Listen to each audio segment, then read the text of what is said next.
Okay, here's the story. I was managing the New York City Improv, and the comedians would call up a couple hours in advance to give us their avails, letting us know they were available to be on the show that night. So I put together this really great show. I didn't even think about it at the time, but it was all women, all female comedians. They were the funniest ones that called in. And I even had a girl hosting the show. I can say girl, we were friends. She was the MC. So I really didn't think twice about this, but the girls were coming off stage that night going, Dave, thank you. That was so cool. Thanks. I'm like, okay, whatever. Yeah, it was a great show. A couple nights later, the woman who started me in comedy, my mentor, someone I owe so much to. If you know me, you know who I'm talking about. She came in, she looked at the lineup. She goes, we don't do that. I'm like, we don't do what?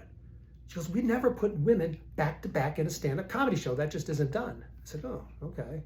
A couple weeks later, I have a show going on. A limousine pulls up in front of the club. 3 people get out. Now, if you're a comedy historian or a baby boomer, you'll recognize the names. One was Elaine May, who was part of the comedy team Nichols and May. Another was Marlo Thomas, who had a big hit show in the 1960s called That Girl, and her husband, Phil Donahue, the talk show host. They came in, we put them in a table in the back, and they were watching the show. Phil left kind of early. Got in a limousine, and I remember a comic coming in after a while says, Phil Donahue's outside sleeping in the back of a limousine. The 2 women came out after a while, and they asked to talk to me. Now, Marlo Thomas and Elaine May were known as feminists, women's rights, as I am too, but they wanted to ask me why there weren't more female stand-up comedians on the show. I said, yeah, should have been here a couple of weeks ago.